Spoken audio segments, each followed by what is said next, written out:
Bonsoir, grande joie de vous retrouver pour cette émission de Noël de l'Esprit des Lettres consacrée aux livres de religion et de spiritualité. La Procure nous accueille comme chaque mois, elle vous propose cette émission sur KTO avec le Jour du Seigneur. Nous allons tenter ce soir de prendre un peu de hauteur après le marasme social de ce mois de décembre, hauteur vers Noël, hauteur vers la beauté, vers la spiritualité. Guji, bonsoir. Bonsoir. C'est un grand honneur pour l'Esprit des Lettres de vous recevoir ce soir, parce que d'habitude nous recevons des auteurs, mais ce soir nous allons parler d'un livre qui parle de vous, dont vous êtes le sujet central. Vous êtes orfèvre, grand artiste, créateur de bijoux, des objets profanes, mais des objets liturgiques également, en argent martelé, un peu votre signature, mondialement connue. Vous avez réalisé une parure pour le pape. Cette vie, elle a commencé en Géorgie en 1941, puis recommencé en 1974 à Paris. Vous aviez alors 33 ans, on en parlera tout à l'heure. Cette œuvre aux 1000 facettes est magnifiquement contée, illustrée dans un très beau livre édité par Albin Michel, qui porte votre nom, Guji, orfèvre du sacré, préfacé par notre ami Christiane Rancé, que nous avons déjà eu sur ce plateau pour ses ouvrages, et rédigé par Jacques Centraux. On aura envie de faire silence, à vrai dire, de regarder le livre, de contempler la beauté de vos œuvres, créées, inspirées, mais on sera très heureux d'en parler avec vous. Nicole Berrioux, bonsoir. Bonsoir. Vous êtes professeure universitaire d'histoire, membre de l'Institut, spécialiste du Moyen-Âge. Avec le dominicain Bernard Hodel, vous publiez au CERF un magistral, Saint-Dominique, de l'Ordre des prêcheurs, c'est le titre de l'Ordre des frères prêcheurs, témoignages et écrits, 1800 pages. C'est rare d'avoir un livre de cette ampleur sur ce plateau, consacré donc aux écrits et à tout ce que l'on peut savoir du fondateur de l'Ordre des Dominicains et de son esprit surtout. Je ne crois pas qu'un livre ait été déjà réalisé de cette ampleur, en tout cas on verra ça tout à l'heure avec vous. Collecte de tous les documents possibles, de façon très méthodique, mais très accessible. Ce qui fait que ce livre, qui est évidemment savant, qui est un livre d'histoire, est aussi, j'insiste, un livre de spiritualité, donc sur une personnalité connue, mais pas tant que ça, Saint-Dominique. Donc c'est un livre monument à visiter et à revisiter. Michel Feuillet, bonsoir. Bonsoir. Alors, vous étiez déjà venu sur ce plateau pour un très très beau Botticelli Savonarole. Vous êtes historien de l'art, vous êtes spécialiste de l'Italie et de l'italien d'ailleurs. Et vous revenez avec un très beau, fabuleux L'Évangile en majesté, donc c'est chez MAM, Jésus et Marie sous le regard de Duccio. Duccio, c'est un peintre peut-être moins connu que Fra Angelico, mais qui a marqué son époque, qui vivait à Sienne et qui a réalisé là un extraordinaire retable, une sorte de bande dessinée à l'époque, mais tellement belle, qui est extraordinaire, qui porte vraiment à la contemplation. Et vous racontez l'histoire de cette œuvre. Il y a 53 tableaux, très inspirés d'ailleurs des icônes byzantines. C'est vraiment très intéressant sur le plan pictural. Et vous les commentez avec brio. Alors certaines ont été évidemment ont disparu ou ont été abîmées par l'histoire, mais le résultat est toujours aussi beau. Et au fond, vous nous introduisez au mystère spirituel, contenu dans ces, qui ne sont pas des icônes, dans ces tableaux. Donc c'est un livre d'art, c'est un livre de méditation, c'est surtout un ouvrage brûlant. Voici donc nos trois ouvrages, nos invités, donc de la beauté, de l'art, de la contemplation. Ça va nous faire du bien à tous. Nous commençons l'émission, comme chaque mois, par un petit tour d'horizon de l'actualité. Et Mathilde Maillot nous a préparé une petite rétrospective sur les meilleurs livres, au fond, de cette année 2019. Je vous propose ce soir un retour sur l'actualité 2019. tous les livres que je vous ai déjà présentés et qui ont marqué l'année. Ils sont tous importants, ils ont été des événements pour la plupart où ils ont marqué profondément. Tout d'abord, je voudrais vous parler d'Adrien Candiard, ce jeune dominicain qui fait fureur auprès du public de lecteurs que nous connaissons bien. Avec À Philémon, Réflexions sur la liberté chrétienne, publié aux éditions du Cerf, eh bien Adrien Candiard s'est imposé magistralement tout au long de l'année. C'est un ouvrage qui est plébiscité vraiment pleinement par nos lecteurs. Et ça n'est pas terminé. Vous allez découvrir dans ce livre, si vous ne l'avez pas déjà lu encore, eh bien une très belle réflexion sur la liberté chrétienne, selon saint Paul, qui, dans une très belle lettre à Philémon, eh bien, nous donne la voie à suivre. Un ouvrage vraiment extrêmement marquant et essentiel. Un moment de vérité à présent avec Véronique Margron, publié chez Albin Michel. Là encore, un livre qui a fait date et qui s'est inscrit dès les premiers mois de l'année 2019 comme un livre incontournable pour comprendre vraiment de l'intérieur la crise que connaît l'Église catholique en France. Elle explique tout de façon très claire. C'est une théologienne, moraliste qui s'exprime ici. Elle a beaucoup d'autorité, beaucoup de dignité et elle nous donne de très belles pistes de réflexion pour comprendre ce séisme que nous vivons tous.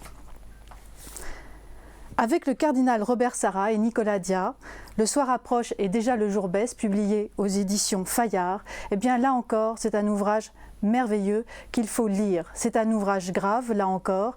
Le cardinal Sarrat parle de son Église, qu'il aime profondément et qu'il sent complètement déchiré de l'intérieur. Il parle de la crise de foi que nous vivons tous.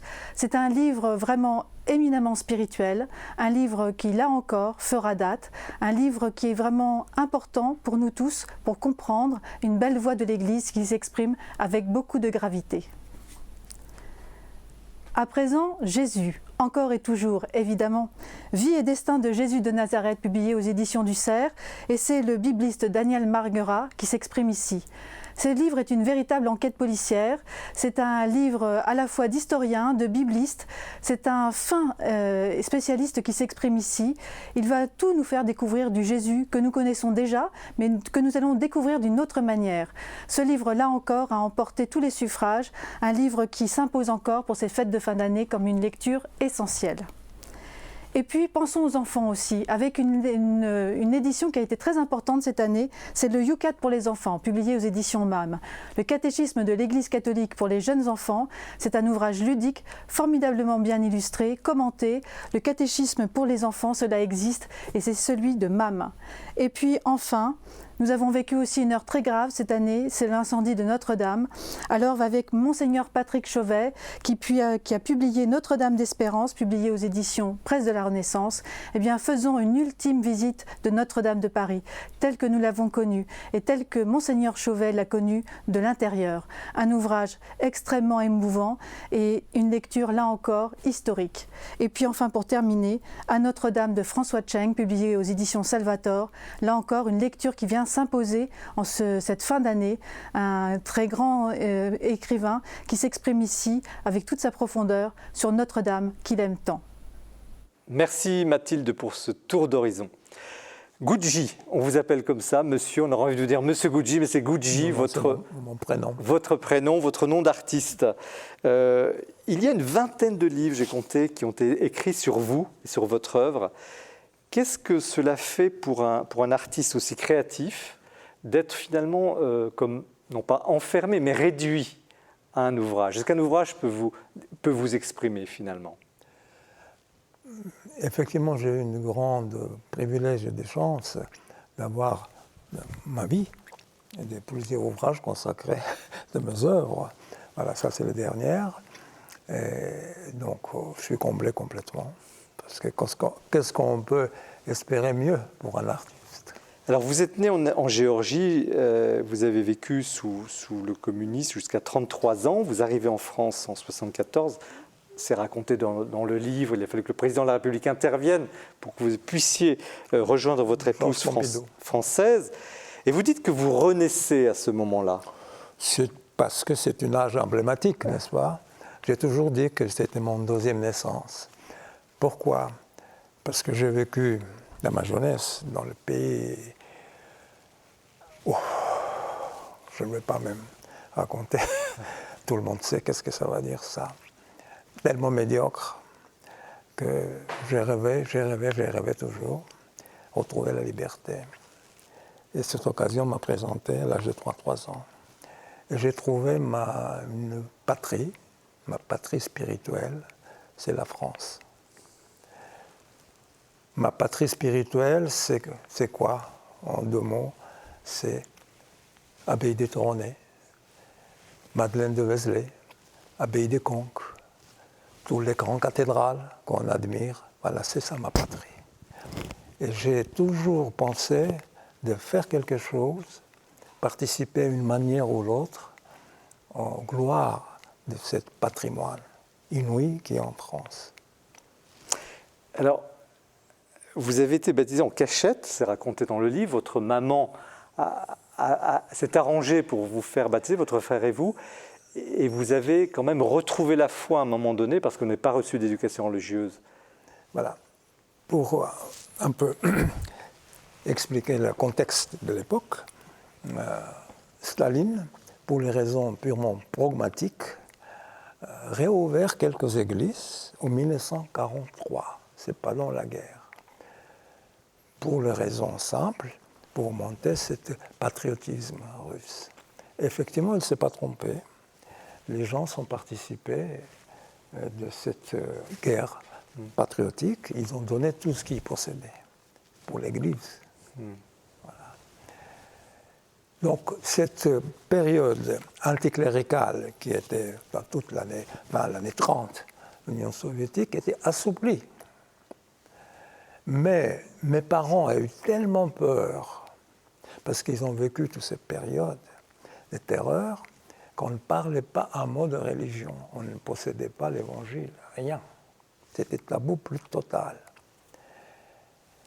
Et en 1943, cette année historique, ma mère, moi et mon frère, nous a amenés dans la capitale de la Géorgie, à Tbilissi, pour baptiser, dans le rite orthodoxe.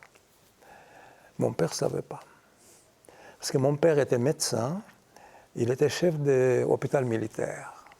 Il y a une responsabilité. Et il a eu peur que ça pouvait avoir des ennuis.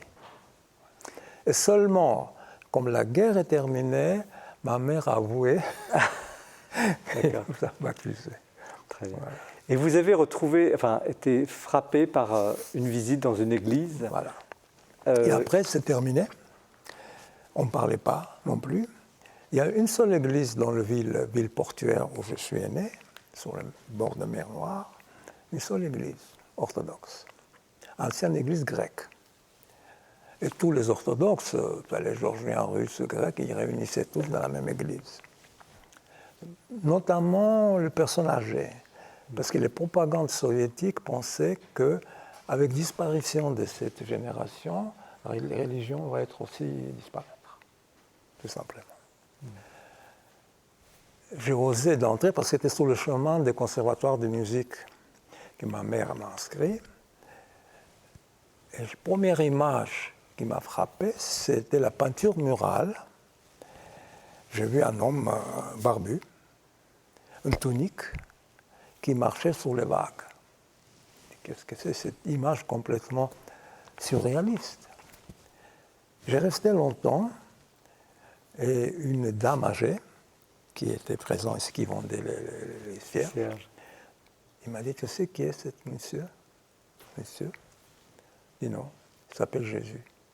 La première fois, j'ai attendu le mot Jésus. Ça m'a tellement frappé, cette image, que plus tard, parce que j'ai eu 8 ans à peu près à cette époque, plus tard, j'ai commencé à m'intéresser pour trouver les sources, et quand même, j'ai trouvé. Et plus tard, comme j'ai appris ce magnifique ouvrage d'Émile Malle, qui s'appelle « La religion en France du XIIIe siècle », il a une phrase admirable, il a dit que notre cathédrale, c'est la Bible des pauvres, c'est-à-dire il apprenait la Bible par l'image. Voilà, justement ce qui m'est arrivé. On va en parler en détail avec Michel Feuillet tout à l'heure, mais est-ce que vous vous sentez être un artiste chrétien ou est-ce que vous êtes un artiste qui traite de thèmes, de sujets chrétiens puisque vous... Moi, je me considère comme un créateur parce que chaque pièce sont uniques et je me considère comme un chrétien, bien entendu. dire artiste chrétien, ça ne me dit pas grand-chose. Je suis un chrétien. Voilà. Parce que j'ai une chance inouïe d'être sollicité par les clergés de France, et pas seulement de France, au-delà. Et j'ai fait beaucoup de mobilier, les vases sacrés et objets liturgiques. Et donc je suis complètement comblé, parce que je ne l'attendais pas. Je n'osais pas au début de demander les clergés. C'est eux, ils sont venus vers moi. Parce que comme m'a expliqué bien Monseigneur Perrier, ancien évêque de Chartres et de Lourdes, il a pressenti que je pouvais créer l'œuvre liturgique par l'objet profane. Ah oui, ce n'est pas vous qui êtes arrivé à l'objet liturgique. Et donc j'ai été sollicité par l'architecte en chef monument historique qui s'occupait des cathédrales de Chartres, parce qu'à ce moment-là, Monseigneur Perrier était nommé évêque de Chartres, et c'était les premières réunions. Et donc voilà, j'ai présenté le projet était accepté, et depuis je n'ai pas arrêté. Mais quand vous créez un motif chrétien, alors il y en a on voit ici par exemple l'évangile Lambon de la cathédrale de Chartres, et tant d'autres exemples, hein, parce que vous avez... Quand vous créez un objet à destination liturgique, où trouvez-vous l'inspiration? Et dans la réalisation, est-ce que vous priez? Ou est-ce que l'objet est une prière? Comme on demande, par exemple, la réalisation de telle ou telle abbaye ou une cathédrale, première chose que je fais, je me déplace, ou soit j'ai déjà connu ce monument, ou soit je découvre. Et j'essaie de s'imprégner, de bien étudier l'histoire de ces lieux, l'architecture, et ce qui pouvait me provoquer l'inspiration. Voilà. Donc, après ça, j'ai réfléchi, comment je prends l'enseignement sur beaucoup de choses. Je présente le projet, soit c'est le dessin, soit c'est la maquette. Voilà. On discute, de manière générale, ça se passe très bien, donc chaque fois, le projet était accepté. Mais il faut dire que je n'ai jamais participé au concours. Je suis contre ça. Mais alors, je répète ma question, est-ce que vous priez? Est-ce que l'acte de création chez vous est une prière? Est-ce que l'œuvre est une prière? Oui, en quelque sorte, oui, tout à fait. Donc, oui, je suis seul avec mon heure, n'est-ce pas? Dans l'atelier, je travaille tout seul, je n'ai pas d'assistant, personne. Et aussi, c'est le moment de réflexion et de prière, bien entendu. Où j'écoute la musique, seulement j'écoute la musique religieuse. Chant grégorien notamment. Et quelle est votre récompense, si je puis dire, quand l'objet trouve sa place, où on se souvient pour les JMJ avec Jean-Paul II au Parc des Princes, la vasque baptismale qui avait servi pour des baptêmes de jeunes adultes? Je suis très heureux parce que mon activité, c'est d'une part création de dits objets profanes, ce qui permet d'exister, et ce qui permet en même temps d'avoir les réserves simplement financières pour avancer les commandes des clergés. Parce que je ne demande rien à l'avance. Rien. Parce que je le sais sur l'expérience, qu'il faut présenter l'objet déjà fini, sur place, et à ce moment-là, on trouve toujours les gens de bonne volonté qui participent et contribuent pour financer le reste.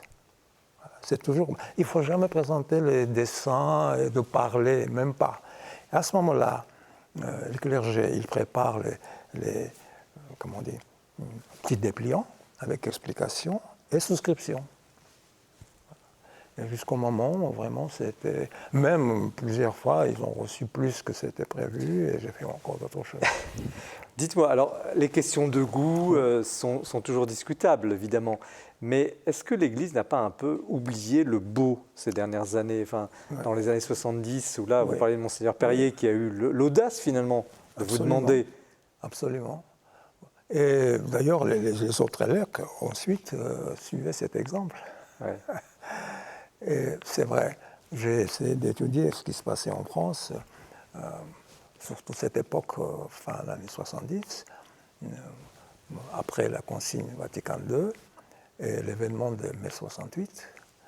Et hélas, j'ai constaté qu'il y a eu beaucoup de dégâts. Et, par exemple, Monseigneur Perrier était tout à fait conscient de ça. Il m'a dit, écoutez, il faut relever des niveaux. Voilà, je compte sur vous. Et depuis qu'il était ensuite nommé à Lourdes, il m'a également demandé de création de beaucoup d'objets pour les basiliques du Rosaire. Du Rosaire de Lourdes.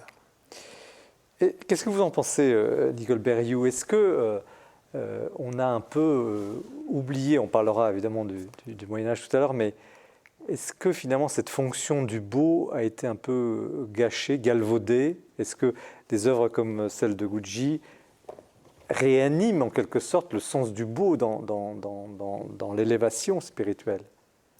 Je crois qu'il y a eu constamment une question posée parce que le beau lui-même, la conscience du beau, la vision du beau évolue à travers les siècles, mais dès qu'on se trouve dans un contexte religieux de production d'un art qu'on peut dire sacré, la question se pose tout le temps de savoir comment peut-on produire du beau dans un temps donné qui est le nôtre en réalité, à toute époque. Et je pensais en vous écoutant à tout cet effort qui a été conduit, entre autres par des dominicains, au cours du XXe siècle, pour essayer de se ressourcer. Sans être pour autant des archéologues ou des spécialistes des temps anciens, mais qui voulaient redonner une force à cet art sacré, donc dans le siècle qui vient de se terminer. Et Michel Feuillet, vous avez un regard d'historien de beau finalement, de l'art. Comment vous percevez au fond cette œuvre de Gucci et le moment où elle arrive? C'est quand même impressionnant d'entendre que c'est presque par hasard que vous êtes arrivé à l'art liturgique, qu'on vous a ouvert des églises finalement. Qu'en pensez-vous, Michel Feuillet? Ce que je trouve extraordinaire chez Gucci, c'est le mythe qu'il fait revivre pour nous. Le mythe, je veux dire, vraiment l'histoire primordiale de l'humanité et qu'il construit à partir de sources variées. Il lance des racines dans toutes sortes de civilisations et il fait une synthèse. Et on a l'impression que ces ouvrages, ces objets, liturgiques ou pas liturgiques, sont le récit, la mise en avant du mythe, l'histoire primordiale de l'humanité dans son ensemble. Et des mythes millénaires, parce que vos sources d'inspiration sont quand même... Oui, ce qui m'intéressait aussi beaucoup, c'est toutes les civilisations disparues. Et toute cette civilisation a laissé les traces, les témoignages. Par exemple, prenons la Grèce archaïque, l'époque achéménide en Iran, le Proche-Orient, Europe centrale, Celtes, culture Hallstatt, par exemple, c'est très intéressant. C'est le premier témoignage de création de l'homme en continent européen. Voilà. Et comme vous avez souligné, j'ai essayé de faire cette synthèse. Et c'est très moderne. C'est pas justement... Enfin, qu'est-ce que veut dire le mot moderne? C'est archaïque, et en même temps, c'est vraiment d'aujourd'hui. Voilà, je vous remercie, ça me comble. Et puis il y a une autre qualité que j'ai appréciée dans votre œuvre, c'est la perfection technique, qui a un côté métaphysique. C'est-à-dire qu'on voit bien sûr encore les coups de marteau, le travail de l'orfèvre, mais cette perfection, ce côté lisse, brillant, cet achèvement a un côté... qui donne l'impression qu'on va loin. Oui. Il y a une sorte de transparence dans l'œuvre, de la physique à la métaphysique. C'est ça. Parce que la technique du martelé, on ne va pas entrer dans ce détail-là, mais c'est quelque chose que vous avez retrouvé. C'est-à-dire, oui, quelque sorte j'ai ressuscité cette technique oubliée. Parce qu'à partir du moment où la fonte était, disons, apparue, par exemple, prenons même les périodes de Renaissance, je ne parle pas du XVIIIe, XIXe siècle, la plupart des œuvres des sculpteurs s'étaient fondues. Voilà. Il existait, et bien entendu, les orfèvres, mais prédominante, c'était la fonte. Et tout ce que je fais, tout ce que je crée, il n'y a aucun élément de fonte, c'est-à-dire, il n'y a pas aucun procédé technique qui permette multiplier ces objets. En fait, la fonte est destiné pour faire la copie ensuite. Parce qu'il y a des moules, il y a des multipliés. Voilà, c'était mon but. Et j'emploie beaucoup, comme vous avez remarqué, de pierres dures de toutes sortes. D'abord pour les raisons simples, parce que j'aime beaucoup cette qualité décorative de toutes ces pierres, et en même temps, dans différentes civilisations et d'histoires de peuples, chaque pierre a sa signification, sa symbolisme. Voilà. Par exemple, j'utilise le rouge, jaspe rouge, ça c'est quoi? Le sacrifice. Le bleu, la voile des vierges. Vert, c'est l'espérance. Cristal de rouge, c'est la clarté. Vous voyez? Tout ça, l'ensemble, ça fait l'œuvre, si vous voulez. Dites-moi, Michel Feuillet, où en est-on de l'art chrétien Aujourd'hui, Oui. avec Gucci, on voit qu'il y a encore des artistes. J'espère. Oui. Il y a des peintres, il y a, disons que l'art chrétien. Oui. Mais on pourrait parler de l'art tout court. C'est-à-dire qu'un artiste, même s'il n'est pas croyant, essaye d'aller au-delà, de franchir un voile vers ce qui est invisible. Donc la création artistique a quelque chose de mystique et il peut exister dans le cadre, évidemment, des églises, des lieux de prière. Mais Nicole Berriot, est-ce que ça exprime quoi? Est-ce qu'on peut parler d'une crise, au fond, de la représentation qu'on serait en train de dépasser et qu'il y aurait une sorte de réconciliation avec l'entrée des artistes dans les églises? Mais ça voulait dire quoi? Qu'est-ce qui s'est passé, au fond? Moi, j'ai le sentiment, en regardant ce livre, je connaissais quelques-unes de vos œuvres, en particulier ce que vous avez fait à Chartres, mais la découverte beaucoup plus complète des différents éléments que vous apportez me conduit à penser qu'en réalité, vous réussissez à réunir des fragments de la sensibilité artistique qui peut être entretenue à travers différentes expériences, pas nécessairement religieuses, et en particulier, je pensais à la magnifique exposition qui a été présentée quand j'étais étudiante par Madame Véronique Schils sur l'or des sites. Et il me semble, si vous voulez, qu'il y a une réintroduction à l'intérieur de nos églises de certains éléments qu'elle a fait redécouvrir elle-même sur un plan davantage d'histoire et d'archéologie, mais la rencontre se fait. Et c'est ça qui me paraît assez exceptionnel. Mais de quoi avait-on peur? De quoi l'Église avait-elle peur en finalement fermant cette porte qu'elle a ouverte pendant des siècles, on va le voir tout à l'heure avec Michel Feuillet, aux artistes? Il y a 2000 ans de création, oui, en permanent. Mais nous vivons, il faut le dire la vérité, dans l'époque médiocre. Est-ce que vous êtes d'accord? C'est vrai. Mais il y a l'espoir. Pourquoi actuellement l'exposition dans l'abbaye royale de Fontevraud, qui a lieu, ça fait 140 œuvres représentées, ça s'appelle Espérance. Voilà, titre des expositions. Et je reçois des lettres des gens inconnus, complètement, disons admirateurs, et un jeune homme qui m'a écrit « Grâce à vous, j'ai trouvé la foi ». Voilà. Donc c'est le plus grand compliment pour moi. Et autant plus, comme je travaille pour l'Église, c'est dans le lieu public. Donc tout le monde peut visiter, avoir l'accès. Autant que chez le collectionneur, ça reste dans 4 murs. Voilà, ça, c'est doublement pour moi les grandes satisfactions. Si Est-ce que c'est une responsabilité, Michel Feuillet, et je vous pose aussi la question, pour l'artiste? Est-ce qu'il a cette responsabilité de transmettre la foi? Un artiste chrétien, vous avez dit je suis chrétien et artiste. Oui, si on pense aux artistes des temps anciens, ils représentaient, ils peignaient, sculptaient des sujets religieux et ils ne pouvaient pas faire ça simplement pour réaliser une prouesse technique. Ils le faisaient parce qu'il y avait quelque chose à dire et ce quelque chose, c'était ce en quoi ils croyaient. Donc il y avait une transmission de la foi par l'image, par l'œuvre d'art et par la beauté.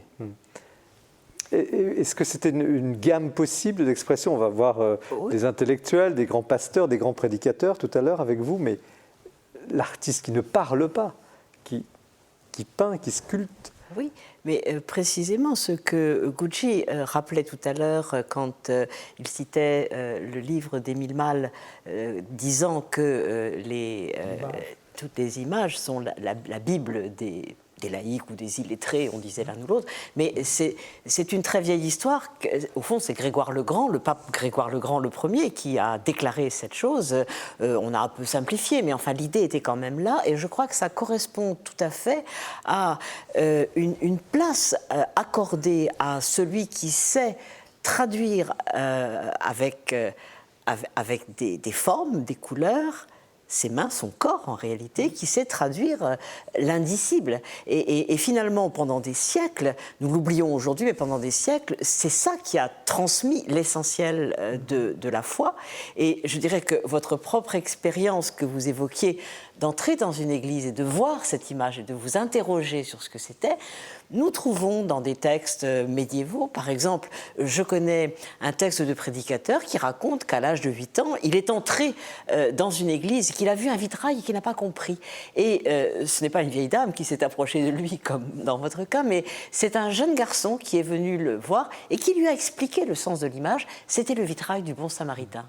Et donc, on voit là, c'est un peu une perle, c'est très rare d'avoir des confidences comme ça. Ça provoque émotion, voilà, l'image. Exactement. Est-ce que finalement, on n'est pas au début d'une redécouverte, peut-être une simplification, on a peut-être trop intellectualisé cette foi chrétienne, on l'a peut-être trop réservé à une sorte d'élite. Est-ce que finalement, l'œuvre d'art que vous incarnez finalement par votre travail n'est pas justement quelque chose de très moderne, d'une nouvelle approche d'avenir? Vous parliez d'espérance. Oui, je pense que oui. Mais en même temps, nous vivons dans une société où l'esprit est déchiré. Je vous donne un simple exemple. Je connaissais une dame, normalement constituée, une journaliste. Il m'interviewait sur mes œuvres profanes. Et sur la question quel est mon projet, et c'était à cette époque justement, je devrais travailler pour la cathédrale de Chartres. Et je dis, j'ai une chance inouïe, je dois faire le mobilier et les vases sacrés pour la cathédrale. Elle m'a regardé tristement, elle m'a dit, et tu as accepté ça? Comme une espèce de honte. Comment vous voulez? Mais pour ça, vous voyez, tout ce que je fais, Dieu merci, j'ai eu des reconnaissances, beaucoup d'institutions, mais il y a une certaine partie de la presse qui me boycotte. Je ne veux pas entendre parler. On dit, ah, ça c'est religieux, ça c'est pas pour nous. En tout cas, ce n'est pas l'esprit des lettres. Nous sommes très heureux de vous recevoir ce soir. Merci beaucoup. Merci encore d'être là. Donc, pour ce très bel ouvrage que Jacques Centraux a rédigé sur vous, préfacé de Christiane Rancé, chez Albin Michel, Gucci, orfèvre du sacré. Vraiment, on découvre l'ensemble de votre œuvre, bien sûr liturgique, mais aussi profane. Des bijoux, puisque vous avez commencé par les bijoux, jusqu'à des œuvres les plus audacieuses. C'est vraiment un très très bel objet également comme livre, parce que l'émission est consacrée au livre. On est très, très sensible effectivement à l'expression de toute cette réalité, et c'est un des grands sens de cette émission. Alors nous poursuivons, restez bien avec nous, avec Saint-Dominique, sujet passionnant avec Nicole Berrioux. C'est quand même quelque chose de très fort. Et on retrouve Jean-Baptiste Passé qui, ce mois-ci, va nous présenter le coup de cœur. À tout de suite.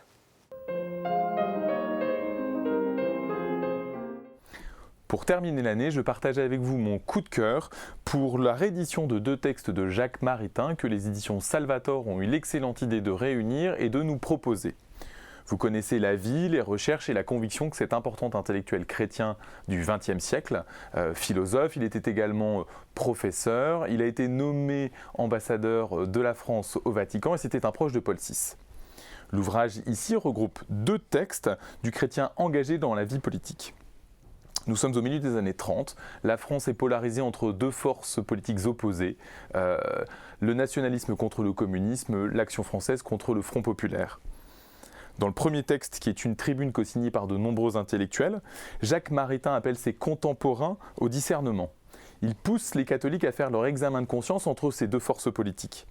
Il les rappelle à leur devoir temporel, c'est-à-dire politique. Si le salut d'un pays ne peut être assuré par la misère d'un grand nombre, je le cite, il cherche une troisième voie et exhorte les fidèles à assumer un engagement pleinement chrétien.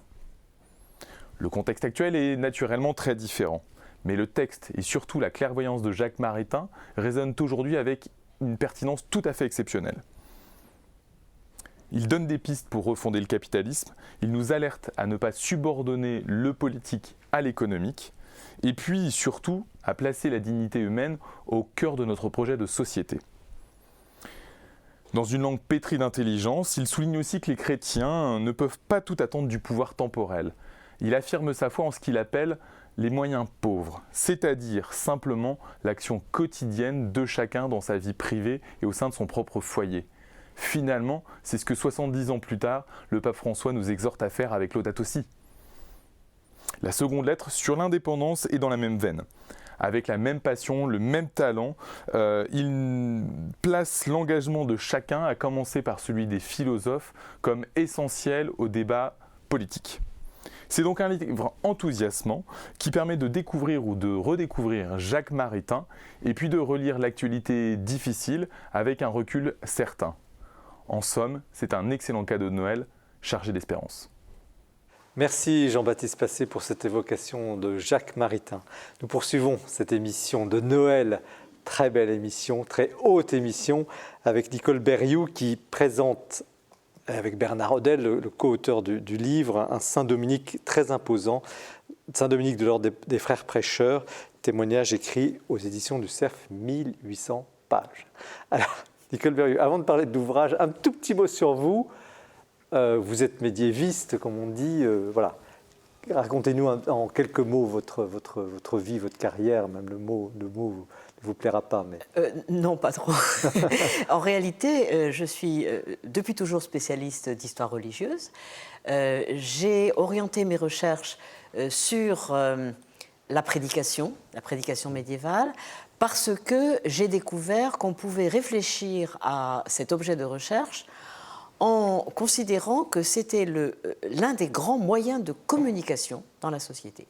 Et qu'à partir d'une certaine époque, on pouvait comprendre ce que c'était à travers la réception, c'est-à-dire les notes prises par les auditeurs, des clercs pour l'essentiel, bien entendu, mais plus on avance dans le temps et plus on élargit le cadre. Mais simplement avec les clercs, ça permettait de poser des questions sur le fonctionnement d'une communication. Donc ça a été un peu le centre de toute ma recherche.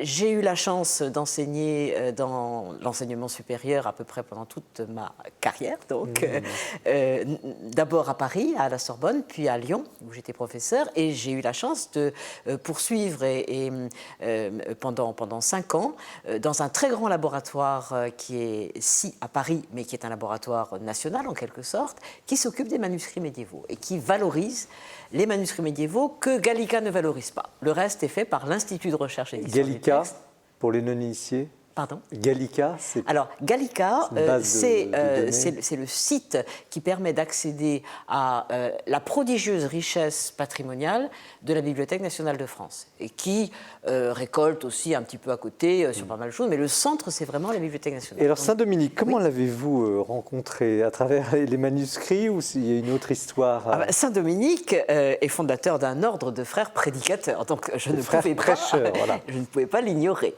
frères prêcheurs. Et donc, depuis longtemps, je me suis intéressée à cette histoire à travers mes questionnements sur la prédication.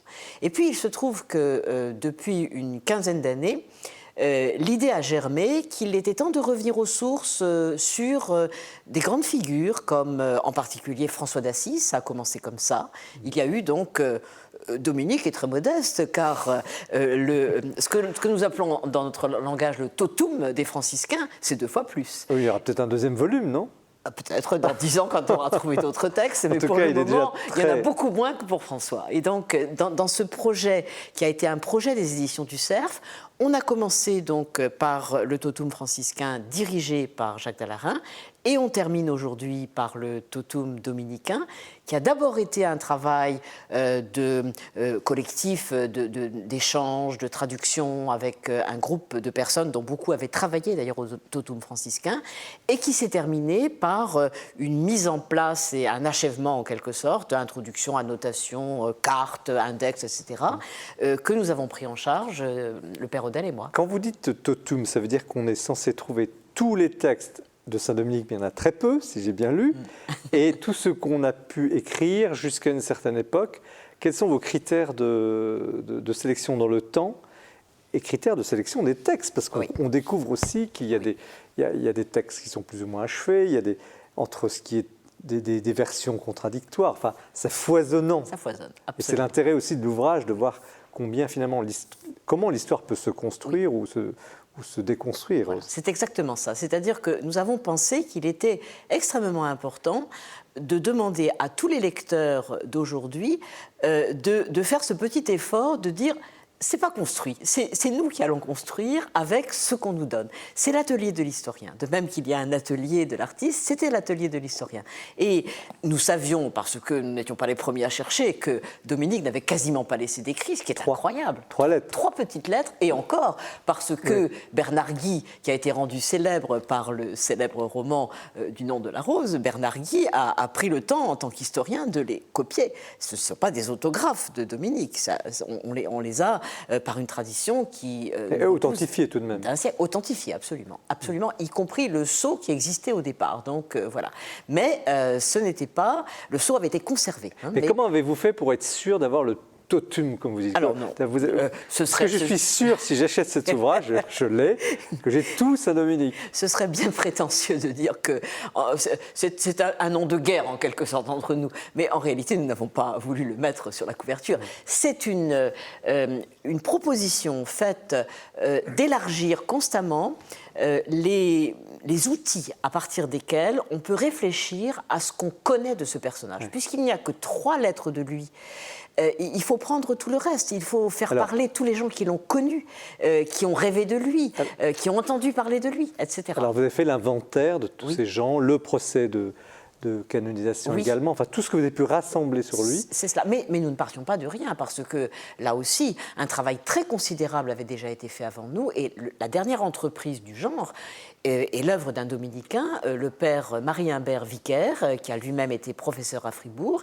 et qui a à la fois donner un ensemble de textes, une anthologie déjà bien développée, et d'autre part une vie de Dominique. Mais ce que nous avons fait, c'est que comme le père Vicaire avait travaillé il y a déjà une 60aine d'années, on a travaillé depuis, et nous avons fait une sorte de moisson, si vous voulez, de documentation qui avait davantage intéressé depuis les spécialistes, c'est-à-dire donner davantage de textes sur la vie du saint, puisqu'à partir de 1234, c'est-à-dire 12 ans après sa mort, il est canonisé. On a le procès, mais on a aussi des vies qui sont écrites. En 20 ans, il y en a 3 à la suite. Et puis, il y a tous les textes qui font sa publicité. Il y a les prédications, quand même, et les récits de miracles. Ça, c'était vraiment des... Alors, il y a aussi, c'est très important, un index très bien fait à la fin de l'ouvrage, à la fois thématique, chronologique et lissable. Merci. Non, mais c'est très important parce qu'on s'y retrouve, parce qu'effectivement, on peut aller puiser ici et là. Donc, c'est un ouvrage accessible. Et en même temps, ce n'est pas seulement une œuvre scientifique. On sent bien que derrière les écrits et tout ce qu'on a pu écrire, il y a un homme, un esprit, une vie, un saint. Et là aussi, ça fait partie du projet. Tout à fait. Tout à fait. Mais disons que jusqu'à présent, la plupart de ceux qui avaient écrit sur Dominique racontaient une vie de saint. Là où nous avons voulu, nous, faire le tri dans les genres documentaires et dire aux lecteurs, méfiez-vous, il y a là aussi la construction de portraits qui sont datés d'ailleurs. Et le plus bel exemple que nous avons trouvé, c'est précisément après le procès, les deux témoignages successifs des deux premiers qui font vraiment des vies de saints, Pierre Ferrand et Constantin d'Orvieto. Pierre Ferrand qui écrit une vie dans laquelle il exalte la sainteté de Dominique et en insistant bien sûr beaucoup sur son œuvre de prédicateur, puisque c'est avant tout cela qu'il a été. Et puis, une quinzaine d'années plus tard, Constantin d'Orvieto qui tire le signal d'alarme en disant « Attention, nous sommes en train de fausser l'image de Dominique parce qu'à ce moment-là, on commence à récupérer Dominique comme le premier des inquisiteurs. » Ce qui est une aberration, car il est mort en 1221 et l'Inquisition est créée 10 ans plus tard. Mais comme les dominicains sont très investis dans cette activité qui leur est en quelque sorte confiée par le pape, eh bien, la tendance est d'essayer de se légitimer en disant bah oui, mais Dominique a été avant nous. C'est totalement faux, mais on voit bien, vous voyez, là que les choses sont en train d'évoluer. Et c'est cela qui nous a intéressés. Vous parliez de ces portraits de vie. J'ai une question un peu piège. Si vous aviez à résumer la vie de Saint-Dominique, un portrait express en 1 ou 2 minutes, qu'est-ce que vous diriez? Ou sa spiritualité, enfin. Vous savez, d'une certaine manière, Sœur Sourire avait déjà fait un peu ça, et c'était pas si mal. Routier, pauvre et chantant. Je résume.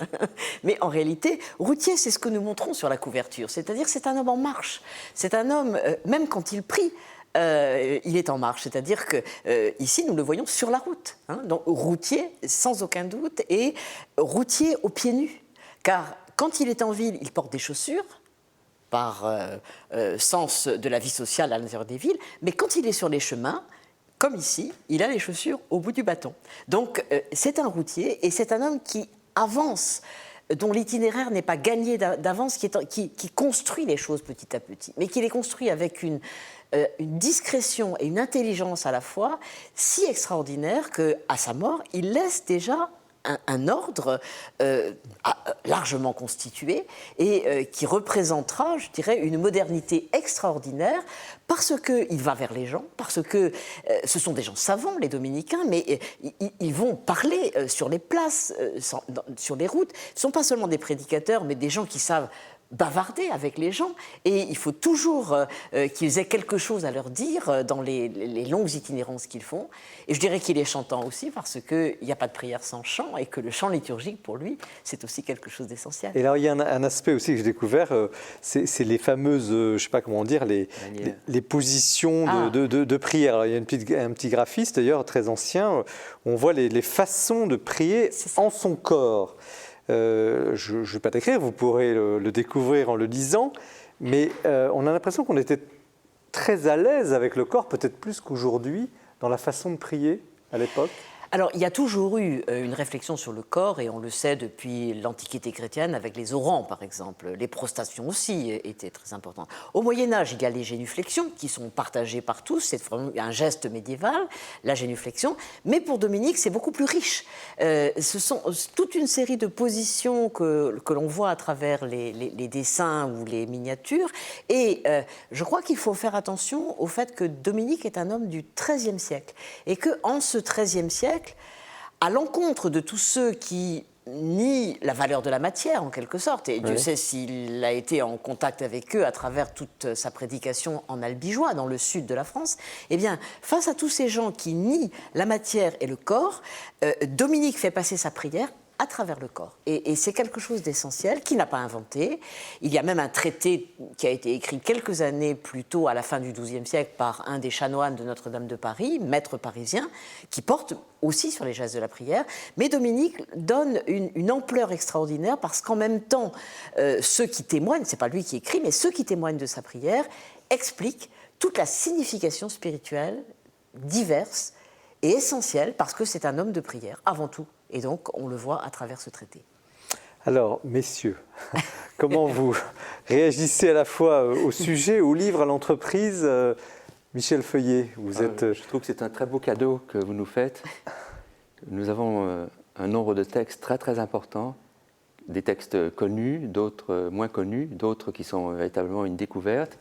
Et à travers tous ces textes, si j'ai bien compris, vous voulez nous faire découvrir Saint-Dominique, mais pas de façon certaine. Vous respectez à la fois les lecteurs, est à la fois votre sujet, à la fois votre Saint Dominique. Et par petites touches, comme un puzzle, on arrive à découvrir tel ou tel aspect de cet homme, de ce grand homme, sans jamais nous faire croire qu'on sait tout sur lui. Et dès le départ, vous avez dit on sait peu de choses sur lui, mais on a de très nombreux écrits. Voilà ces écrits, ils sont dans le livre. À vous de les parcourir, de les coller ensemble, de les superposer comme un kaléidoscope, pour que peu à peu le visage apparaisse. Le visage, mais aussi le corps, puisqu'on a vu que le corps a de l'importance. Et grâce à vous, donc grâce à cet ouvrage, on peut mieux connaître Dominique. Gucci, ce Saint-Dominique vous parle, vous inspire? Tout à fait. Je regrette, je viens de recevoir votre ouvrage. Oh, mais vous le lirez pendant vos vacances. Non, même avant. D'ailleurs, je n'ai pas de vacances. Gucci travaille tous les jours, tous les jours. Alors la nuit. Tout à fait, tout à fait. Et comme vous parlez tout à l'heure de ces gestes et des mouvements de corps, je me souviens, j'ai travaillé il y a quelques années pour un monastère cistercien, strict observant. Et je l'ai vu, le mouvement de tous ces moines, c'est codé. Chaque geste, chaque mouvement, parce qu'ils ne parlent pas entre eux. Ah oui, bien sûr. Alors peut-être source vient de là. Ah, c'est certainement lié. Mais il y a aussi cette très vieille tradition de prier avec son corps, en plus, de toute façon, c'est très important. Alors, est-ce qu'on n'est pas, finalement, à travers cet exemple, parce que ces frères prêcheurs, ces frères s'adressaient à des gens qui n'étaient pas forcément au fait de la foi ou connaissaient mal le christianisme, et l'Église, finalement, a eu cette intuition, ou à travers Saint Dominique, de s'adresser à l'esprit, à l'intelligence, par des moyens très pédagogiques, vous l'avez dit. Oui. Est-ce qu'aujourd'hui, on n'est pas finalement en mal d'un ordre, alors ce n'est pas une critique des dominicains, ils ne vont pas être contents, les frères dominicains, producteurs du jour du Seigneur en plus, mais peu importe. Est-ce qu'aujourd'hui, l'Église ose s'adresser à l'intelligence, parce qu'ils y allaient quand même, il fallait gagner des âmes, il fallait convaincre, combattre l'hérésie de l'époque, ou les hérésies. Quid pour aujourd'hui ? La réponse n'est pas entre mes mains, mais ce qui est certain, c'est que moi j'aime beaucoup aller écouter les prédications aujourd'hui dans les églises pour comprendre un peu ce qui se passe. Et c'est vrai on a un peu tous les cas de figure, mais ce que je constate, c'est que si un prédicateur a suffisamment d'intériorité et de charisme pour parler avec ses mots, de choses qui ne sont pas nécessairement les grèves que nous avons vécues aujourd'hui ou autre chose du même genre, mais pour parler de Dieu, pour parler des réalités du sacré, eh bien, les gens l'écoutent et les gens en parlent. Et c'est ça qui me paraît le plus important, c'est que ce n'est pas simplement quelque chose qui va arriver dans le rituel, mais c'est une parole qui arrive, qui fait fermenter la pensée et qui fait dialoguer les gens. Et ça me frappe énormément. Je crois que c'est une intuition très forte de Dominique, que cette communication à travers la parole, c'est comme ça qu'il a commencé. Quand il est arrivé en Albigeois, il a découvert, il arrivait d'Espagne, il ne comprenait pas, il ne savait pas qu'il y avait tellement de gens qui contestaient la foi orthodoxe, disons. Et Dominique a commencé à parler avec l'un d'eux, qui était son hôte, toute la nuit, jusqu'à ce qu'il réussisse à le convaincre qu'il était dans l'erreur et qu'il devait revoir un peu... Est-ce qu'on ose aujourd'hui parler d'erreur ? Est-ce que l'Église ose dire, mais là vous vous trompez ? Non, le monde est totalement différent aujourd'hui. Oui, mais justement, est-ce qu'il n'y a pas un besoin ? Michel Feuillet ? C'est-à-dire qu'en même temps, il faut respecter les autres. Bien donc sûr. On ne peut pas non plus avancer comme un rouleau compresseur. Oui, mais là, ce n'est pas la question, c'est une bataille d'arguments. Oui, c'est vrai qu'il faut parler à l'intelligence des gens, oui. Et intelligence dans le sens large du terme, pas seulement les intellectuels, mais il faut, c'est vrai, convaincre, être... Est-ce que c'est une nécessité, Gucci, aujourd'hui ? Vous le faites indirectement à travers des œuvres d'art. Oui, dire la beauté, finalement, de Dieu.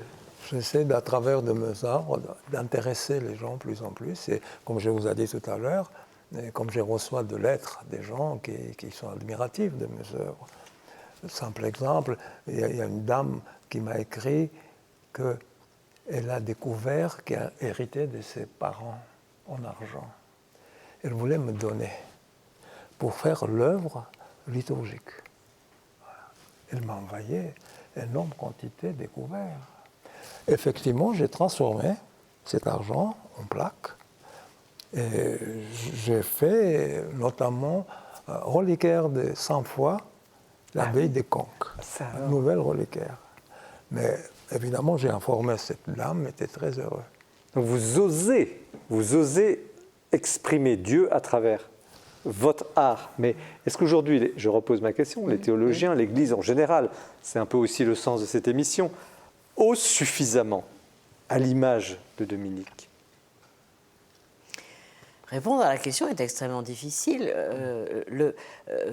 Encore une fois, j'ajouterais peut-être qu'il ne faudrait pas limiter tout l'apport du message de Dominique à une prise de conscience que les gens se trompent et qu'il faut les remettre dans la vérité. C'est un aspect très important de sa démarche, mais il y a aussi tout simplement une déclaration de ce à quoi l'on croit profondément et une expression à travers, comme on le disait tout à l'heure, le corps aussi bien que les paroles, qui sont aussi d'ailleurs du corps, mais une expression qui est de l'ordre de la déclaration plus que de l'argumentation. Et on l'oublie très souvent. Et je crois que ça, c'est de toute époque.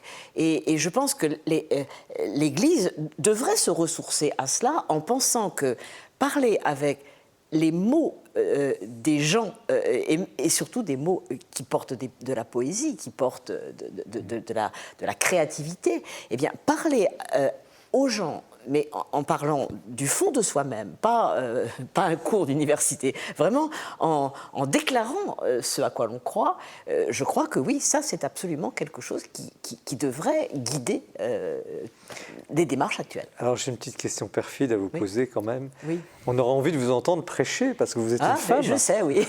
Alors, mais vous savez, pourquoi d'abord, c'est pas interdit, on peut parfaitement le faire. Et Marie-Madeleine est la première grande prédicatrice. Elle était venue annoncer aux apôtres la résurrection du Christ. Donc je me sens tout à fait à l'aise. Aujourd'hui, est-ce qu'on vous propose parfois de commenter ou de parler? On m'a menacé de le faire, c'est vrai. C'est pas encore arrivé, mais je crois qu'il n'y a aucun interdit à cet égard.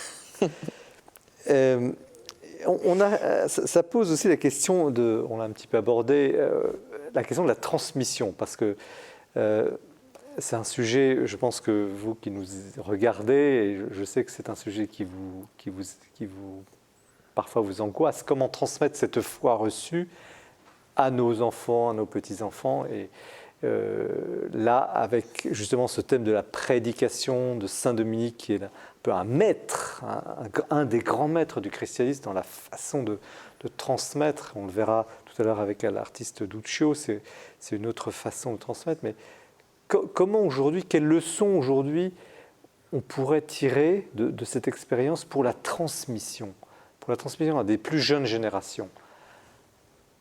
Je pense déjà qu'il ne faudrait pas découper la société en catégories trop strictes et considérer que c'est le travail des curés. Voilà.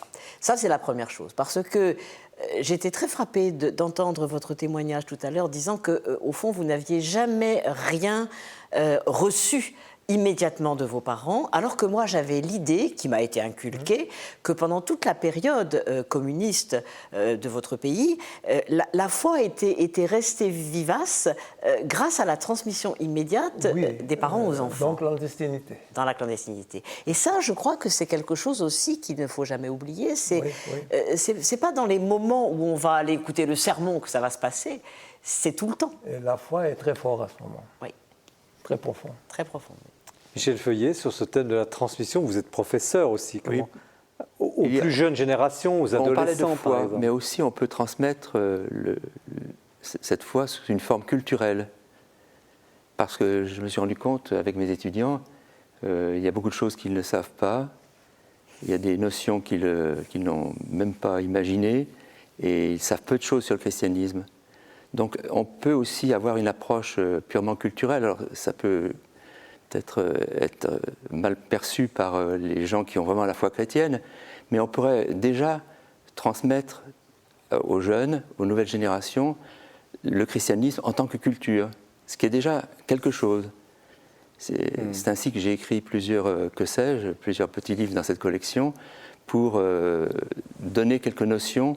C'est le fruit des fiches que j'avais réalisées pour mes cours, parce que toujours il y avait un étudiant qui levait le doigt, qui disait quel est le sens, vous venez de prononcer tel mot, qu'est-ce que ça veut dire? Alors très rapidement il fallait que je fasse un résumé, mais je ne pouvais pas non plus continuellement m'interrompre dans mon cours.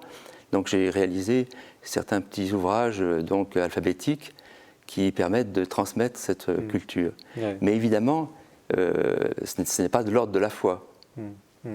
Et c'est un peut-être pour les gens de foi, les croyants, ça peut paraître réducteur de transformer le christianisme en une matière culturelle. Il y a une étape. Mais c'est une étape.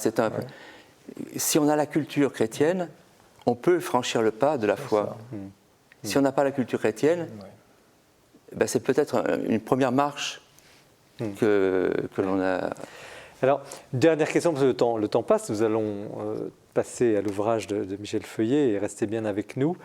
J'ai une dernière question que je vous pose à tous les trois, qui est le paradoxe entre, au fond, le monument Saint-Dominique, là je ne parle pas du livre, je parle de l'homme, et finalement sa discrétion, parce que apparemment il n'a rien laissé, et ça donne à penser, on a l'impression que les plus grands, au fond, je parle peut-être du Christ aussi, sont les plus petits, les plus discrets. Non pas qu'il était discret, mais il n'a pas cherché à créer une œuvre.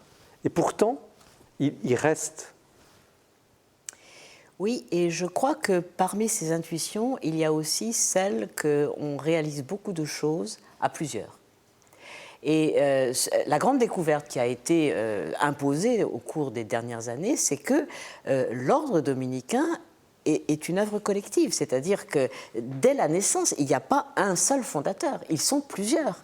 Et il y en a un qui est très fameux, qui a converti les universitaires parisiens, qui s'appelle Réginald d'Orléans, dont on sait aujourd'hui où sont les restes, à côté de l'École normale supérieure à Paris.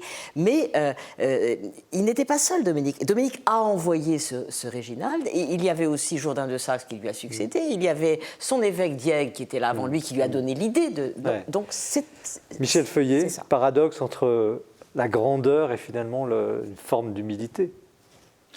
Je pense que le titre et le sous-titre, enfin le titre complet de votre livre est très intéressant parce qu'on a une forte personnalité, mais surtout on a une équipe, des compagnons, des frères, toute une famille de religieux, d'hommes et de femmes. Très bien. Ouais. Et donc, c'est ça qui, de génération en génération, a porté ses fruits, parce que Dominique, semble-t-il, s'est un peu effacé, on l'a un peu oublié en tant que personne, peut-être, où il n'a pas laissé beaucoup de choses, et il en a laissé beaucoup finalement, puisqu'on sait l'importance qu'a eu l'ordre des frères prêcheurs.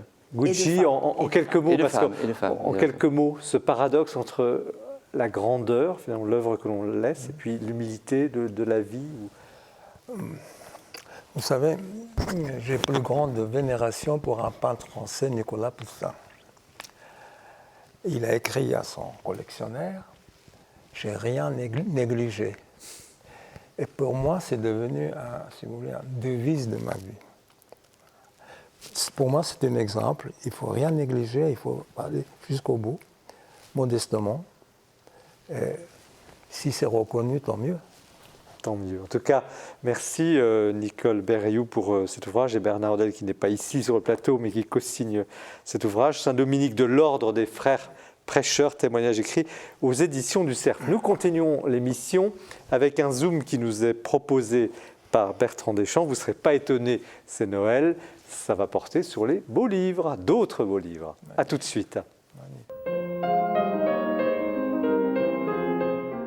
Eh bien, au moment où nous allons entrer dans le mystère de la nuit de la Nativité, j'ai le grand plaisir, comme tous les ans, de vous présenter ce qui me semble être le meilleur de la production éditoriale dans ce que l'on appelle les beaux livres ou les livres d'art.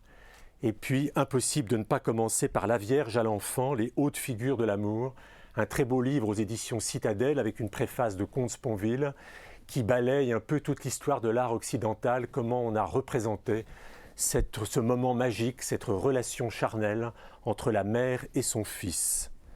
Autre œuvre majeure de l'art occidental, le Rétable de l'agneau mystique. Un très très beau livre paraît aux éditions Flammarion sur cette œuvre conservée à Gand et qui est la deuxième œuvre la plus visitée au monde après la Joconde au Louvre. Le rétable a été récemment restauré et ce livre nous montre toute la magnificence retrouvée des couleurs, des visages, des regards, avec un vrai facsimilé de tout le rétable. Jamais on n'aura approché d'aussi près cette œuvre extraordinaire. François Boepsflug, il y a 25 ans, avait publié un livre majeur qui fit date, Dieu dans l'art. Il nous revient avec ce livre en lettres jaunes, Crucifixion, comme un peu les foules du Vendredi Saint hurlaient « Crucifie-le, crucifie-le ». La crucifixion, comme dit François Boepsflug, un sujet planétaire, et il a choisi un éventail d'œuvres d'art extrêmement large à travers toutes les civilisations, sous toutes les latitudes. Impossible, hélas, et tristement, de ne pas parler de Notre-Dame en cette fin d'année, si je devais choisir un livre pour accompagner votre démarche sur la cathédrale, Notre-Dame de Paris, réédition aux éditions La Martinière, d'un livre publié la première fois il y a 25 ans. Je le choisis parce qu'il y a un texte passionnant d'un point de vue historique et architectural du grand Alain Erland Brandebourg. Paris, ça n'est pas que Notre-Dame, ce sont aussi des églises, une des plus magnifiques, a la chance d'être publiée dans la collection La Nuée Bleue, Place des Victoires, la grâce de Saint-Eustache, qui n'a été aspirée par la hauteur des voûtes de Saint-Eustache, en écoutant le maître Jean Guillou jouer à l'orgue. C'est une des plus belles églises de Paris. Et puis, je termine, mais c'est le commencement des commencements, par le livre annuel de Diane de Cellier, qui est consacré cette année à la Genèse. Pas n'importe quel livre, puisque Marc-Alain Waknin a refait une traduction entièrement nouvelle du premier livre de la Bible. En plus, vous avez en bilingue français, hébreu, plus l'hébreu phonétique, et c'est illustré par un corpus extraordinaire de tableaux d'art contemporain. C'est pour ça que l'éditeur a indiqué la Genèse illustrée par l'abstraction. C'est sur ce magnifique livre blanc que je clôt cette chronique et que je vous souhaite, chers fidèles téléspectateurs, de très belles fêtes de Noël et une très bonne année. Merci Bertrand pour ce tour d'horizon. Vous nous posez des problèmes parce que le choix va être difficile, d'autant que nous arrivons à un autre beau livre, celui de Michel Feuillet, l'Évangile en majesté, présenté chez MAM, donc Jésus et Marie, sous le regard de Duccio. Duccio, c'est un peintre dont va nous parler évidemment Michel Feuillet, qui est absolument magnifique, très saisissant sur le plan spirituel. D'abord, comment, Michel Feuillet, vous êtes d'abord italianiste, spécialiste de la langue, de la culture italienne. Comment vous êtes venu à l'histoire de l'art? Est-ce que c'est un mouvement naturel ou vous étiez déjà engagé dans cette voie fondamentalement? Étudiant, donc, j'ai fréquenté l'université en tant qu'italianiste. J'ai étudié l'italien donc comme langue, comme culture. Et très facilement, donc, j'ai glissé vers l'histoire de l'art. Mais en même temps que les cours littéraires, j'ai suivi quelques cours à l'école des Beaux-Arts, ce qui fait que j'avais un pied dans les deux spécialités. Ensuite, j'ai opté véritablement pour l'italianisme, avec l'agrégation, avec la maîtrise de conférences, le professorat. Mais disons que peu à peu, je me suis orienté vers l'histoire de l'art, vers l'iconographie chrétienne, vers le symbolisme. Alors, l'iconographie chrétienne, alors, on connaît tous les fresques de Fra Angelico à Florence, l'Annonciation, je crois que vous avez ça en tête. Beaucoup moins Duccio, et qui lui était à Sienne. Alors, pourquoi est-il oublié, cet artiste? Est-ce que c'est pour cela que vous avez réalisé ce livre? Qu'en est-il? Oui, donc par rapport à Fra Angelico dont vous avez parlé, on est amené à remonter dans le temps, et donc au début du XIVe siècle. Donc c'est une peinture plus difficile. C'est encore vraiment ce que l'on appelle, je ne sais pas si le terme est justifié, mais c'est ce qu'on appelle un primitif. Il est tout de suite après Cimabue, et Cimabue est, d'après Vasari, et puis encore par les historiens de l'art, est considéré comme le fondateur de l'art italien, de l'art moderne italien. Et Duccio arrive tout de suite après. Il est le contemporain de Giotto. Donc Giotto est un élève florentin du florentin Cimabue, et Duccio est à Sienne l'équivalent de Giotto, peut-être moins moderne, peut-être plus timide, plus encore lié à l'icône, au monde byzantin, mais malgré tout un maître très important qui en son temps était le peintre le plus important, le plus prisé, le plus recherché à Sienne. Et pourquoi était-il, lui, encore très lié à l'art byzantin, donc pour simplifier les icônes, et d'ailleurs ça se sent quand on fait le livre, et qu'à Florence, on était à la même époque moins peut-être sous influence byzantine? Oui, les deux villes étaient concurrentes.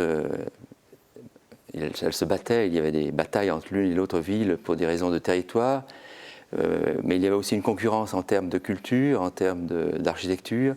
On voulait construire le beffroi le plus haut pour le palais public. Et les peintres aussi s'opposaient, et peu à peu se sont dessinées deux écoles. Et les Siennois ont toujours été, et le resteront encore longtemps, des peintres plus mystiques, plus profonds, plus liés au sacré. Donc plus proches de la tradition byzantine, ils ont plus lentement digéré l'héritage byzantin, mais qu'il ne faut pas voir comme un boulet. C'était une richesse incroyable que de pouvoir peindre comme les artistes grecs, les artistes d'icônes, les peintres d'icônes. Oui. Comment on pourrait représenter cette tradition de la peinture de l'icône, donc qui a eu son influence directe sur l'histoire de la peinture? C'est vraiment la voie de l'art religieux, historiquement, c'est venu par là, l'audace de représenter déjà. Voilà, l'icône c'est l'art sacré, c'est l'image sacrée, c'est la foi dans l'image comme représentant la divinité. Ouais. C'est-à-dire que pour les orthodoxes qui peignent les icônes, quand on peint le visage du Christ par exemple, ou une action où le Christ apparaît, on peint l'homme, mais en même temps, on peint Dieu, puisque en une seule personne, les deux natures étaient présentes. C'est ça la foi orthodoxe. Il y a une présence de Dieu dans l'œuvre elle-même. Et c'est ça. Et donc une icône est sacrée. Alors cette tradition très exigeante, très, très forte, est arrivée en Occident, et on l'a un peu transformée. On a continué à garder la dimension sacrée des images, mais on a davantage utilisé les images comme un catéchisme, comme un enseignement aux illettrés. Mais malgré tout, et surtout avec des peintres comme Duccio, on a une très belle synthèse entre cette nouveauté vers plus d'humanité, vers plus de réel, une conquête progressive d'ici-bas, pour représenter ce qui renvoie aussi à l'au-delà. Alors quel est l'apport spécifique de Duccio? On le comprend, il a réalisé cette synthèse, mais quelle est la place de cette maestà, de ce tableau magistral, hein, c'est un retable à Sienne, à peu près 53 espaces, représentations. Voilà, c'est son chef-d'œuvre, c'est vraiment une œuvre énorme pour l'époque, et qui a été considérée comme un coup de tonnerre dans l'histoire de l'art. Et on n'a pas même l'idée de l'histoire de l'art, c'est dans l'histoire de la figuration de Dieu, de la Vierge, des saints. Le jour où on a transporté le retable en 1311 depuis l'atelier du peintre jusqu'à la cathédrale, on a décrété une fête. Les boutiques devaient rester fermées et le retable a traversé la ville en passant par toutes sortes de quartiers, par des chemins détournés pour que tout le monde en profite. Et on priait, on chantait, les autorités religieuses, les autorités civiles étaient présentes dans le cortège, dans la procession. Donc on voit bien l'importance qu'avait ce grand retable qui a quitté l'atelier. En taille, pour nous donner une idée, c'était 5 mètres de large sur 5 mètres de hauteur. Ah oui, sur deux faces. Hein. Sur deux faces, on l'a placé sur l'autel majeur, le maître-autel de la cathédrale, et d'un côté, une face regardait la nef, les fidèles, et de l'autre côté, le retable qui avait la même surface, la même dimension, regardait les stalles, le chœur des chanoines. Et pourquoi la Vierge Marie est au centre du plus grand tableau, même s'il y a toute la vie du Christ? Parce qu'à Sienne, il y avait une culture mariale très très forte. La Vierge est vraiment la patronne de la ville, et il fallait que, surtout pour la partie antérieure, pour le devant qui était tourné vers le peuple, il fallait que Marie soit à l'honneur. Mais Marie n'est pas seule à l'honneur, hein. C'est une Vierge en majesté, d'où le terme de majestat qu'on donne à l'ensemble du tableau. C'est une Vierge en majesté, mais c'est une Vierge à l'enfant. Oui. Elle présente l'enfant, et c'est l'enfant qui fait qu'il y a majesté. Mais pourquoi lui a-t-on donné ce terme de majesté? Est-ce que c'est un terme usuel dans la peinture, une représentation en majesté, ou c'est la majesté de Marie? C'est une représentation, c'est un terme qui est utilisé dans l'histoire de l'art et dans l'histoire de l'époque. La Madonna in Maestà, c'était une Vierge en majesté parce qu'elle était présentée sur un trône entourée de saints et de saintes. Donc non, c'est la partie centrale de la face antérieure de ce retable n'est pas narrative. On voit la Vierge en majesté, c'est une apparition paradisiaque. Elle est dans un chœur de saints et d'anges. On imagine des cantiques. Voilà donc l'impression que l'on a quand on regarde la partie centrale de la façade de ce retable. Mais tout autour, et surtout derrière, il y a 53, 54 scènes. Certaines ont disparu, mais on a gardé presque la totalité de ces images qui forment une sorte de bande dessinée avant l'heure, où l'aventure évangélique se déroule sous nos yeux. Est-ce qu'il y a un équivalent de cette idée picturale de représenter de façon presque systématique la vie du Christ par cette bande dessinée, puisque vous prenez cette... Oui, ce n'est pas la première fois qu'on représentait ainsi l'Évangile, scène par scène. Donc il y a des cycles en Orient.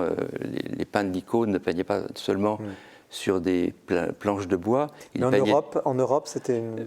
En Europe, on a la Palladoro, par exemple, à Venise, qui présente des émaux qui se présentent sous la forme d'une sorte de bande dessinée. Il y a de nombreux exemples de mosaïques. Pensons à des... Mais sur le plan purement pictural, c'était quasiment une première ou... Quand tu es arrivé sur la Piazza del Campo, tiré par des bœufs, ce retable, on a vraiment réalisé que c'était une œuvre immense. La taille, le nombre de scènes, c'était quand même une nouveauté. Je ne sais pas si on dit comme ça, les fonds d'or ciel qui sont... Les fonds d'or sont hérités de la tradition byzantine. L'or dit la lumière. Et la lumière, évidemment, c'est Dieu. Alors j'en profite pour vous dire que vous parlez avec passion de cette œuvre, mais l'intérêt de ce livre aussi, c'est vos commentaires, parce que chaque œuvre, chaque morceau, chaque image est commentée, à la fois sur le plan de l'histoire de l'art, mais aussi vous donnez un sens spirituel. Et c'est aussi la force de ce livre, parce que les images sont puissantes, mais vous les accompagnez, et c'est d'ailleurs... Je me permets de souligner cette qualité forte du livre.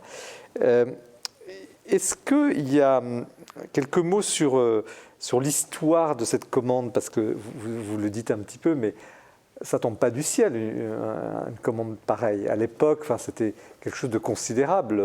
Oui, c'était une commande publique. C'est-à-dire que ça émanait des autorités religieuses, mais c'était toute la ville qui commandait ce retable, qui devait remplacer un retable plus petit, démodé, et on attendait quelque chose d'extraordinaire. Ça veut dire que tout le monde payait pour cette œuvre, ou il y avait une sorte de souscription, de souscription ou... La commande émanait de toute la ville, c'est-à-dire que le gouvernement, les chanoines, disons que la commande émanait de l'œuvre du Dôme. Et donc, c'était les membres de l'Opera del Duomo, les opérailles, qui ont passé commande à Duccio. Et il a mis combien de temps pour... On ne sait pas exactement le temps qu'il a mis, mais on sait qu'en 1308, on lui a fait signer un contrat. On a signé pour lui un contrat qui était un deuxième contrat. Donc on voit bien qu'il y en a eu un premier, qui était un contrat normal, et celui-ci, c'était un contrat de rappel, parce qu'il était en retard, parce qu'il y avait... Parce que ça, il est un petit peu galopin dans son genre. On conserve, c'est assez étonnant, on conserve un nombre très très important de procès-verbaux, d'amendes, Pour retard de mise ou en pour- demeure, non pas seulement pour des raisons liées à son métier, mais on l'a accusé de sorcellerie.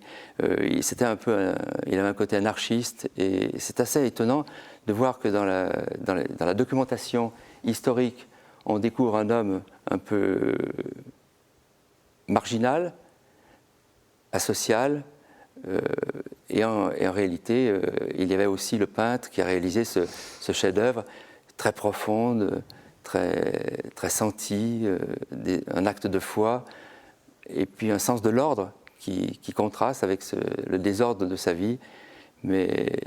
Alors donc on a ce contrat de rappel, et puis on a la date de la procession, donc 1308, 1311, donc il a dû commencer quelques années auparavant, donc on peut imaginer qu'il a réalisé cela en 5 ans, mais il faisait d'autres choses, puisqu'on lui reproche justement de ne pas se concentrer sur Gucci, vous avez un petit peu... Vous connaissez ce genre... Non, je ne parle pas de votre vie privée, mais les commandes, alors vous devez livrer pour telle date. Oui, il faut respecter les sciences, les paroles, etc. C'est très difficile à gérer. Je suppose que Gucci aussi a le problème de gérer le temps. Voilà. Et je comprends très bien. Mais j'ai admiré le texte, effectivement, de ce livre que vous commentez. Oui, j'ai essayé de faire un commentaire à plusieurs étages, si on peut dire. Oui, oui, effectivement. Rendre compte de ce qui concerne l'art, donc les lignes, les couleurs, les nouveautés en termes de perspective, en termes d'expression des sentiments, et puis également remettre ça dans son contexte, le contexte de l'époque de Duccio, mais aussi, puisque le sujet c'est l'Évangile, voir ce qui a été emprunté aux évangiles par Duccio, quel évangile, quel choix il fait. Dont les apocryphes. Hein. Et puis il y a aussi d'autres influences que les textes canoniques, il y a les apocryphes, qui souvent ne sont pas arrivés directement aux oreilles ou sous le regard de Duccio ou de ses commanditaires, mais c'est passé à travers d'autres ouvrages, comme la fameuse Légende dorée d'un dominicain, Jacques de Voragine. Et donc, c'est des textes autres, des textes liturgiques, des prières, des sources d'inspiration. Des poésies. Nicole Perret, comment vous recevez cet ouvrage qui contraste avec une certaine austérité des textes de votre... On a quand même mis un petit cahier d'images qui ont été choisis. Ce n'est pas une critique, mais justement, le foisonnement du retable, enfin, c'est presque une exubérance, et en même temps une retenue, une intériorité. Oui. C'est impressionnant. Je me suis demandé si on avait, sous une forme ou une autre, une trace de ce qu'on avait demandé, comme on a des contrats, des prix faits, etc. Mais là, il semblerait, d'après ce que vous venez de nous rappeler, qu'on a simplement un rappel à un moment donné. Voilà. Donc on ne peut pas trop savoir. On a perdu le premier contrat qui devait expliquer. Oui. Mais vous avez prononcé le mot prix fait. Oui. En général, quand on découvre ces contrats, même si ce sont les premiers contrats, on est un peu déçu, parce qu'il y a peu de choses concernant l'image elle-même. On insiste beaucoup sur le poids d'or, sur les couleurs, le bleu qui est si cher, les délais, les dimensions. Donc il y a un côté un peu matériel. J'ai pas pensé, le prix fait. C'est le terme technique qu'on a employé à certaines époques. En un seul mot, prix fait. En 2 mots, prix-fait, FAIT, le prix fait. Donc, et l'un des plus beaux exemples, c'est la Chartreuse de Villeneuve-les-Avignon, où il y a une représentation du couronnement de la Vierge. Et là, on a conservé mais ça date du XVe siècle, on a conservé le prix fait, et justement par rapport à ce que vous dites, c'est relativement détaillé. Et je me suis posé la question parce que j'ai eu l'impression qu'il y avait des scènes qu'on connaît par ailleurs parce qu'elles font partie de la tradition habituelle des cathédrales d'ailleurs et des miniatures. Et puis il y en a d'autres qui sont tout à fait extraordinaires. Par exemple, il y a la rencontre, au fond, l'ultime rencontre entre le Christ et ses apôtres au moment qui doit correspondre enfin, d'après ce que vous expliquez, à ce qui est rapporté dans l'évangile de Saint Jean, les dernières paroles de Jésus avant le début de la Passion. Et là, j'avais même noté le numéro, parce que, voilà, ce sont les adieux du Christ, c'est le numéro 20. Et c'est très étrange parce que, personnellement, ça ne m'évoque pas d'autres scènes semblables dans la production artistique. beaucoup d'images sont connues, comme vous le dites, et elles sont reprises de la tradition, mais d'autres sont vraiment nouvelles. Ou bien ce sont des images connues, mais avec beaucoup de nouveautés. Duccio, donc comme on l'a dit, hérite beaucoup d'éléments, de richesses de la tradition byzantine, mais il apporte beaucoup de nouveautés, notamment en termes d'action, le sens du théâtre, la succession des gestes.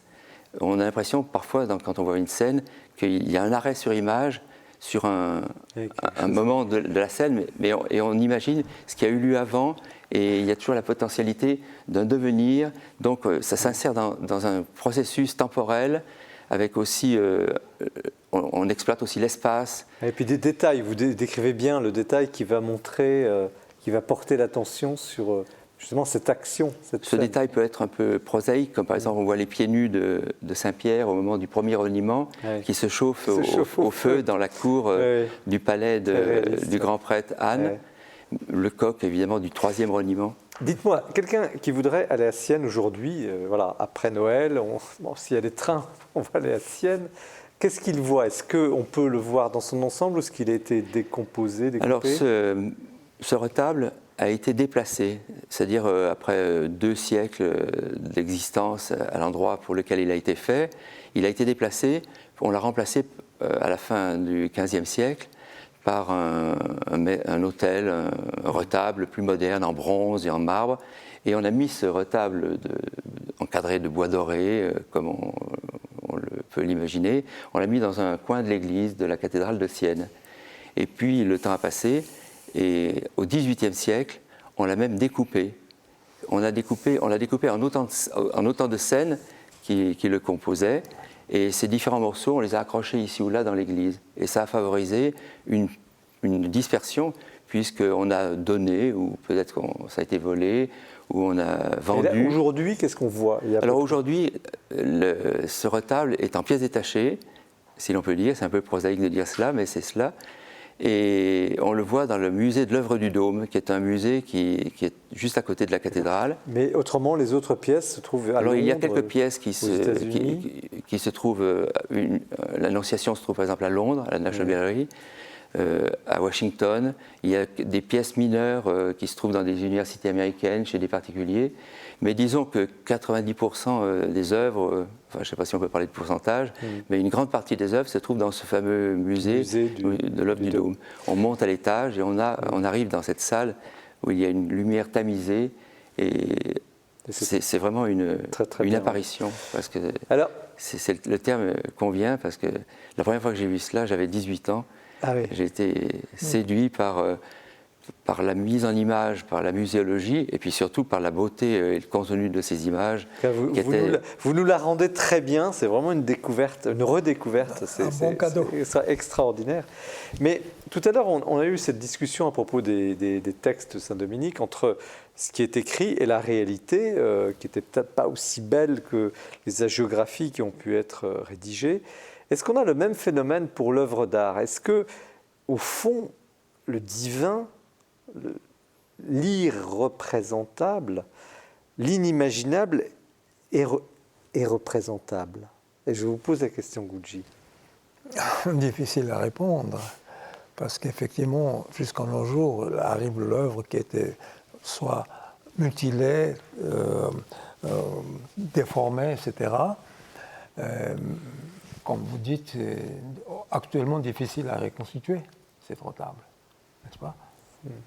Mais est-ce que, pour chaque icône, représenter Dieu, par exemple, est-ce qu'il n'y a pas une part d'illusion dans cette tentative humaine, fut-elle magnifique? Absolument magnifique. Depuis 3 jours, je garde, je ne sais pas, plusieurs heures par jour, cet livre, depuis que j'ai reçu. Vous le contemplez, mais est-ce qu'il y a une illusion pour l'homme?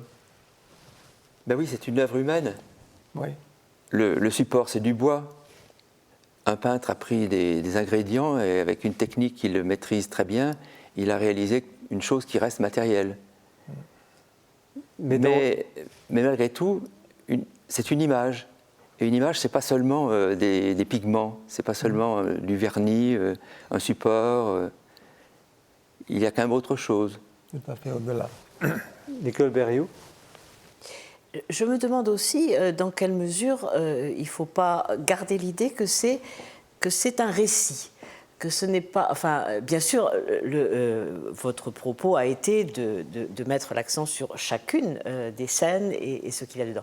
Mais c'est aussi l'ensemble qui fait sens. Et j'ai été tout à fait frappée par des reprises, quelquefois, de scènes, notamment dans La Passion, mais même à d'autres endroits. On se pénètre surtout d'une histoire. Et finalement, le christianisme, c'est aussi ça. C'est-à-dire, c'est pas simplement adorer une image fixe d'un Dieu, mais c'est apprendre que le monde a une histoire et que la religion a une histoire et va vers quelque chose. Et je trouve que cette manière d'organiser le retable comme une histoire, qui est quand même, je crois, encore assez rare à l'époque, c'est fantastique. Avant de vous poser une dernière question, le temps passe trop vite, cette émission est passionnante. À chacun, la même question qui clôturera cette émission. J'ai une question pour vous, Gucci. Est-ce que l'artiste, et en l'occurrence à travers Duccio, peut être dépassé par son inspiration? Est-ce qu'à un moment donné, finalement, Dieu ou le divin ou l'inspiration prend les commandes sur vous, sur votre art? Dépassé, je ne sais pas comment interpréter ça, mais... Ou même dans votre expérience, est-ce qu'il y a des moments où finalement vous faites quelque chose et finalement l'inspiration vous dépasse, ce n'est plus vous qui travaillez? Ah oui, oui, oui, tout à fait, parce que la plupart des œuvres que je crée, c'est un peu produit de rêves.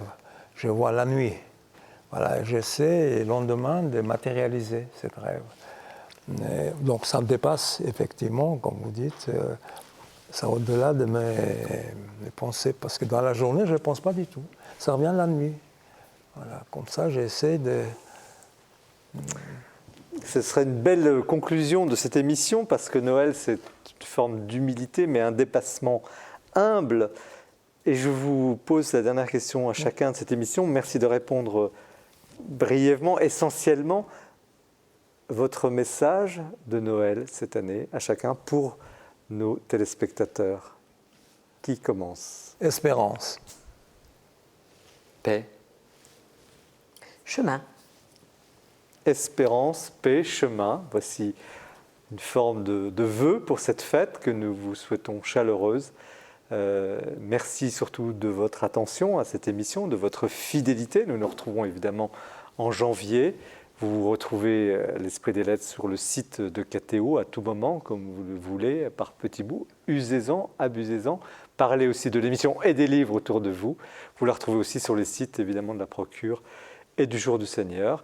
Très bonne soirée à vous tous, très bon Noël, à bientôt.